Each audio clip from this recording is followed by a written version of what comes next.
Good Pastor. Okay, may gabi usab nimo diha, Brad Albert. Okay, ang akong pangutana, Pastor, Pastor, tungkol kini sa panguros. Bakit mabasa sa paglagan manguros? Ano man nga, nugan na kita manguros man.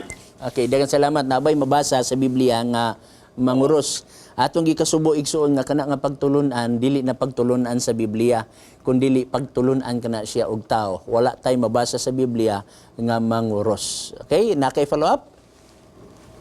O niya sa Exodus 20, versikulo 8, Pastor, ngayon man ang inumdumi ang adlaw ng ipapahulay o palaan na kining. Ano man nga, ang uban mo, di ba man og Sabado, nga wala may dito po ang Sabado. Ngano mo simba ang uban og Sabado nga walay mabasa nga Sabado sa Exodus kapitulo 20? Oh. Igsoon na ay mabasa igsoon dili lang Biblia nga akong gigunitan karon. Na ay Biblia nga gitawag nato og Latin Vulgata nga karaan kana siya nga Biblia igsoon na dito ang word nga Sabado. Pero dili ta magkabalaka kay bisan pa mag sa mga Bisaya nga binag-o karon nga translation igsoon nga iya sa Roman Catholic nga pinirmahan sa ilang mga cardinal, especially kang Cardinal gitawag nato og Sin o kaning gitawag nato nga Cardinal Rosales na ay listahan sa mga pulong sa katapusan sa Biblia after sa Revelation, gitawag siya listahan sa mga pulong kung sa atoa pa na ay mga pulong diha ug adunay mga hubad sa mga pulong. O kung imo tan-awon ang word nga adlaw ipagpahulay, musulti gid sila dito adlaw ipagpahulay Sabado ikapito nga adlaw sa semana. Klaro na si igsoon. So, gusto mo nga i-try ninyo, wala biyag gyud kung magbakak nganong magbakak man ko diri sa kahanginan, maulawan man ta.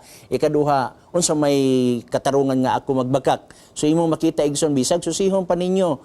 Kung gusto mo nga muanhi din sa channel, akong ipakita sa inyo ang maong Biblia nga pinirmahan usab ni Cardinal Rosales, no? Makita nato diha nga ang kahulugan sa adlaw ipagpahulay Sabado ikapitong adlaw sa semana.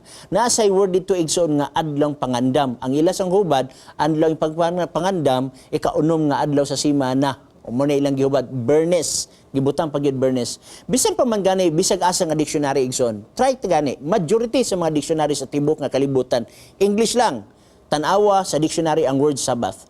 Ang word Sabbath moingod sila Saturday, the seventh day of the week. So it's time na tingali igsoon nga abrihan ninyo in dictionary mismo man na man mo yung mga computer diha tingali or naka-online mo, ibutan lang niyo ang word diha nga Sabbath igsoon sa dictionary nga inyong maabri nga online og mutug-an kaninyo Sabbath is the Saturday, the seventh day of the week. So bitaw daw dictionary plus napagay kalendaryo igsoon. Tanawin yung kalendaryo, iha pa. Sugod anang pula, kay kanang pula tao na may nagduga ng word nga pula, di ba? Pero sugod anang Domingo, Lunes, Martes, Miyerkules, Huwebes, Biyernes, Sabado. Imo makita nga ang Sabado maong ikapito nga adlaw sa semana.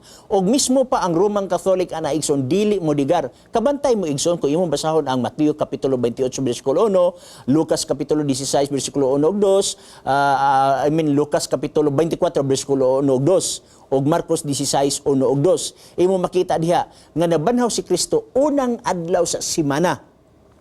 Og ang tibuok nga kalibutan nga Roman Catholic igsoon magsilibrar sa paggabanhaw ni Kristo Domingo. Kabantay mo ana? Tibuok nga kalibutan ang Roman Catholic nagsilibrar sa paggabanhaw ni Kristo Domingo. Ang pangutana sa wala pa ang Domingo dili ba Sabado na siya? Unya kung imo tanaw ng Biblia sa akong ginganlan ganina nga Mateo 28:1, nabanhaw si Kristo sa unang adlaw sa semana. Laktod nga pagkasulti, ang unang adlaw sa semana, Domingo sa Biblia. So, tinaw kay na igsuon nga mga pagpahayag, gikan sa balaan nga kasulatan og walay theologian nga muligar o mulimod niya na. Mamito na tingala ko nga di sa mga kali-kali, sa mga suok-suok, naagi pagdigar nga, alili ang lay pagpulay, dili na mawang Sabado, dili na mawang ikapito, naarnas kali-kali igsoon.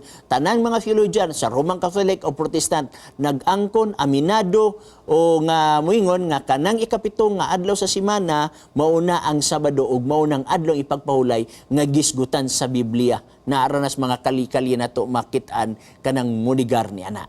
Okay, balik ka ni mo igsoon.